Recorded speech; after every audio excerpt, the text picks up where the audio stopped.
매년 연말이 되면 작은 추억거리가 생각나곤 합니다. 중고등학교 시절에 교회에 모여서 몇몇 친한 친구들 또는 동생들이 촛불을 켜고 둘러앉아서 한 해를 정리하곤 했었습니다. 지난 한 해의 시간들을 천천히 돌려가 보며 마치 색깔 없는 흑백 영화를 돌려보는 듯 거꾸로 돌려보며 시간들을 되새겨보는 시간을 가졌습니다. 나름 반성, 이런 것도 하는 거죠. 그리고 서로 그러한 이야기들을 나누고 괜찮다고 위로해주고 또 잘할 수 있다고 격려해주고 그렇게 서스럼 없이 서로에게 마치 고해성사라도 하는 듯이 서로 이야기를 나누었습니다. 그렇습니다. 한 해를 정리하면 자신을 돌아보며 우리가 넘겼던 그 12장의 달력을 다시 되돌리며 우리의 행적들을 둘러볼 필요가 있을 겁니다. 그리고 그러한 시간을 갖는 것은 아마도 우리에게 지나간 소중한 시간들을 더욱더 소중하게 생각하는 아주 중요한 계기가 될 것입니다. 그런 면에서 오늘은 한 해를 돌아보며 그 흔적들 속에서 무엇을 발견할 수 있는지 미리 말해주는 듯 합니다. 왜 그런지는 모르겠지만 지나간 시간들은 왜 그리도 후회가 많은지 잘 모르겠습니다. 그 친구에게 더 잘해줄 수 있었는데 내가 조금 더 열심히 할 수 있었는데 시간을 돌이켜본다는 것은 자꾸 우리를 후회하게 만드는 부분이 분명히 있습니다. 아마도 제가 읊은 이 시인의 노래 같지 않을까 생각해 봅니다. 잘 다듬어서 님 만나거든 드릴 님 향한 마음을 세상살이 하다 보니까 세상에 속아서 홀랑 다 팔아먹고 껍질만 남은 채 정작 그님을 만났을 땐 드릴 게 없고 세상에서 빼앗긴 내 마음 돌려달라고 해도 껍데기뿐이니 우리의 눈물만 흐를 뿐입니다. 소중한 마음, 때론 가득 찬 마음 가지고 시작했지만 이리저리 마음 빼앗겨 돌아보면 얼마 남지 않은 빈 지갑, 빈 마음 같은 것이 우리네 인생처럼 느껴집니다. 천리를 가겠다고 나왔는데 언제까지 도달하겠다고 나왔는데 이곳저곳 한눈 팔다 중간에 털썩 주저앉은 모습은 아닌지 또 모르겠습니다. 한 해를 돌아볼 때 우리의 마음이 처음과는 달리 무뎌져 있는 모습들을 보니 분명 후회가 남는 것 같기도 합니다. 길을 가다 보면 그런 것 같습니다. 길 위에 있는 사람들에겐, 길을 걷는 사람들에겐 그런 일들이 생기는 것 같습니다. 그런 일들이 생겨도 우리가 그 길을 가고 있는 중이라는 것이 감사합니다. 그렇다면 하나님께서는 그런 길을 걷고 있는 그리고 길을 걷다 유혹에 빠지며 그 빠진 것들에 내 마음 빼앗기고 그런 우리의 모습을 볼 때 어떻게 생각하실까요? 보통 그리스도교의 하나님은 특히 구약 성경 속의 하나님은 인격적인 신이라고 많은 신학자들이 말을 합니다. 이 인격적인 신이란 도대체 어떤 성격을 말하는 것일까요? 지극히 높으신 하나님이시지만 인격과 인격으로서 만나서 소통하신다는 것입니다. 사람인 내가 하나님을 상대할 수 있다는 것입니다. 인간인 내가 하나님과 관계할 수 있다는 것입니다.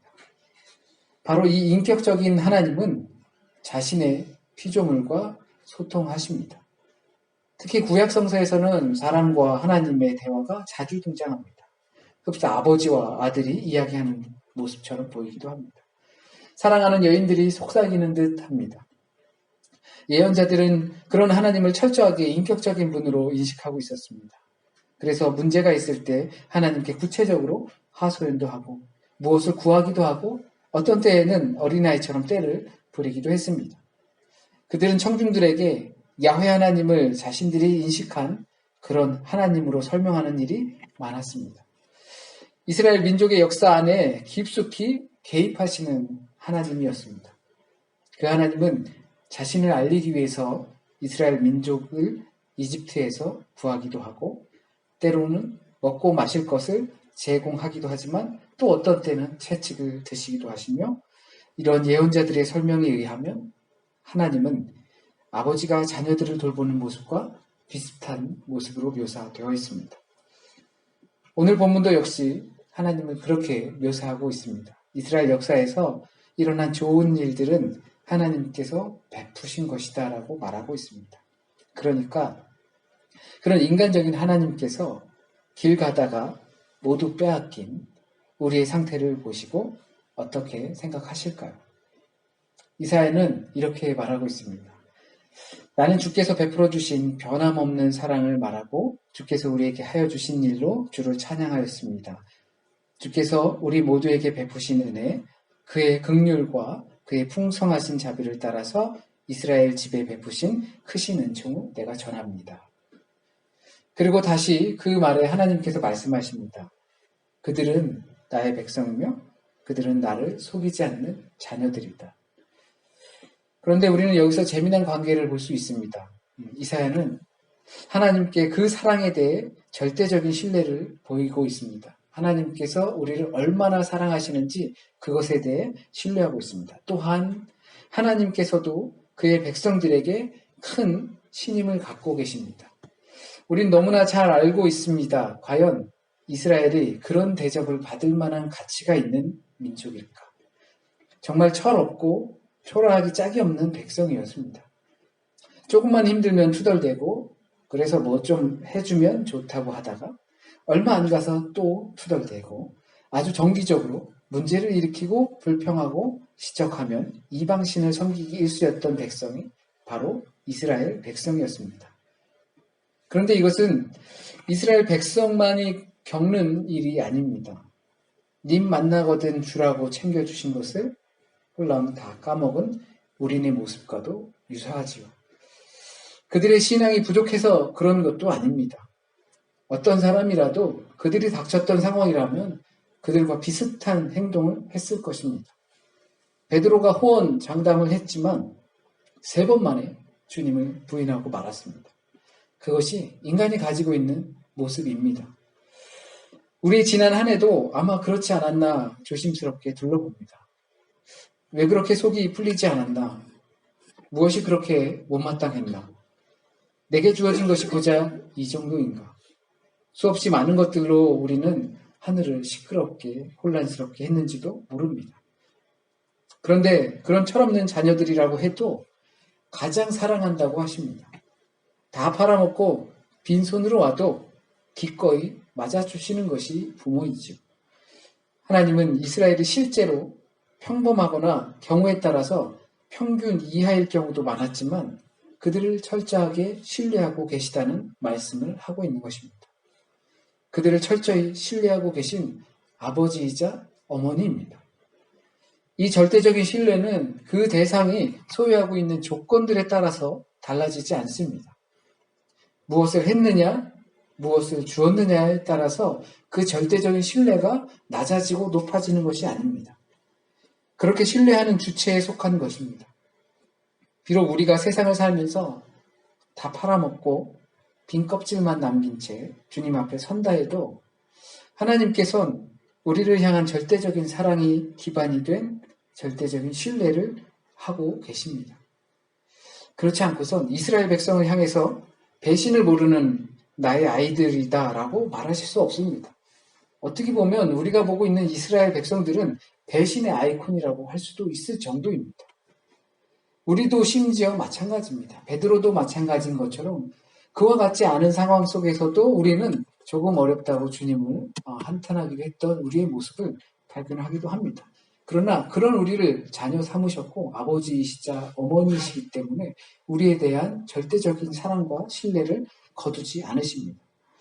지금까지 자기 자녀로부터 수많은 배신을 당해 오셨지만 연약한 자신의 모습을 알고 주님 앞에 나온 이상 자신의 자식들을 배신자라고 하지 않습니다.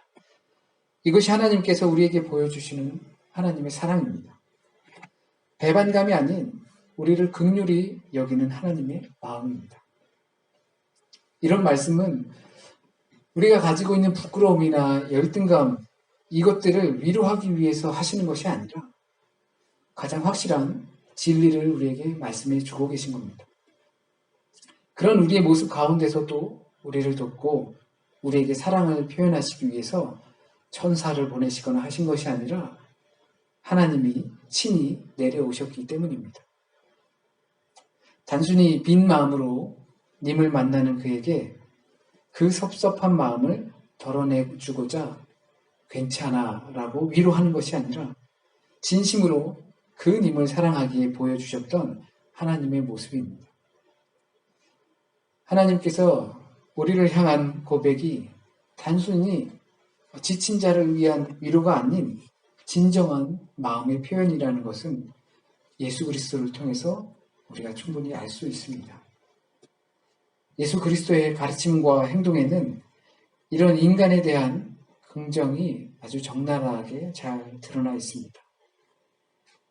그 당시 바리새인들과 종교 지도자들은 법과 규범에 의해서 인간을 평가했지만 예수께서는 있는 그대로의 인간, 현실로서의 인간을 절대적으로 긍정했습니다. 그렇기 때문에 보잘것없었던 12 제자들도 함께 데리고 다닐 수 있었던 것입니다. 경건한 사람이라고 한다면 거리를 두어야 할 죄인들과도 아무런 격의 없이 지내셨습니다. 안식일을 위해서 사람이 있는 것이 아니라 사람을 위해서 안식일이 있다며 혁명적인 선언을 하셨습니다. 그렇기 때문에 우리에겐 희망이 있습니다. 지금 현재 우리의 모습으로는 어쩌면 다 팔아먹고 속빈 모습일진 모르겠지만 세상을 향해 날 속였냐고 한탄도 하겠지만 그런 우리를 긍정하시고 꺾인 적 없는 사랑이 있음을 말해 주십니다. 그렇기 때문에 우린 올 한 해도 마무리할 수 있습니다. 그리고 우리에게 주어질 새 날을 시작할 수 있습니다. 조금 더 주님과 동행하며 고이 담아둔 마음 빼앗기지 않을 것이라 다짐할 수 있습니다.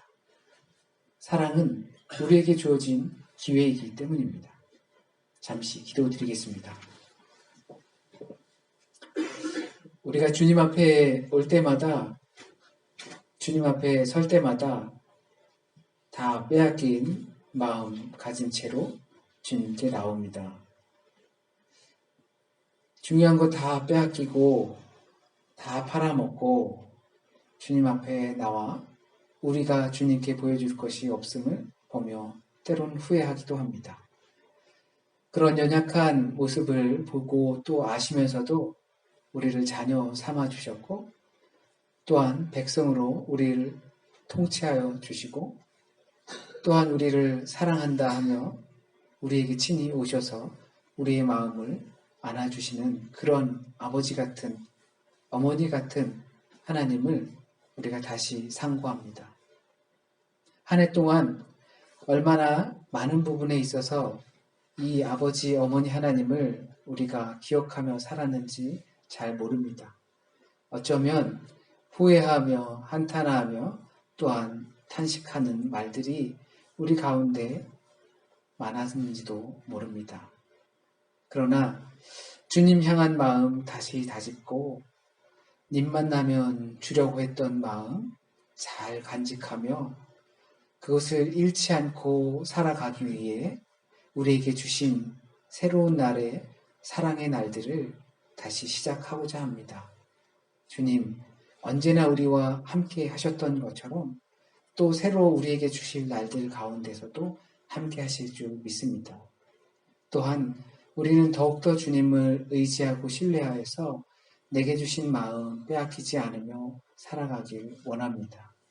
또한 연약한 우리의 모습일지라도 주님 앞에 나온 우리를 보시고 지극히 사랑하시는 마음, 우리의 조건에 따라서 그 사랑이 변하는 것이 아니라 한없이 사랑하시는 그 어머니 아버지의 마음을 우리가 깊이 깨닫습니다.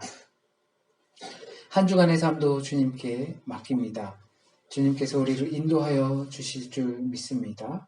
한 해를 마무리하면서 주님의 은혜를 새하려 보게 하여 주시고 주님께 감사하며 이 연말을 마무리할 수 있게 주여 인도하여 주세요. 모든 말씀 우리 주님 예수 그리스도의 이름으로 기도드립니다. 아멘.